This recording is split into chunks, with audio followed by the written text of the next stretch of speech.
জুলাই আগস্টের গণহত্যা নিয়ে ভারতের অবস্থান অস্পষ্ট, উল্টো দায়ীকে আশ্রয় দিয়েছে। বিবিসি হিন্দিকে দেয়া সাক্ষাৎকারে মন্তব্য করেছেন তথ্য উপদেষ্টা নাহিদ ইসলাম। শুক্রবার বিবিসি হিন্দিকে দেয়া এই সাক্ষাৎকারে তিনি আরো জানান, সংখ্যালঘুদের নিরাপত্তা নয় বরং ভারতের কথা বলা প্রয়োজন জুলাই আগস্টে সংঘটিত গণহত্যা নিয়ে। এ সময় তিনি আরো জানান, ভারতীয় গণমাধ্যম বাংলাদেশ সরকারকে নিয়ে ভুল সংবাদ প্রচার করে যাচ্ছে, যার ইতি টানার কথাও তিনি পরিষ্কার করেন।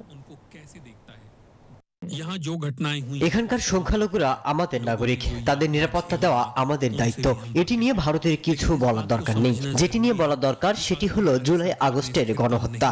বরং এই ধরনের প্রশ্ন করা দরকার, ভারত বাংলাদেশের চ্যালেঞ্জ মোকাবেলায় কি ধরনের সাহায্য করতে পারে। কানুনি তौर से मुकदमा चल पाए।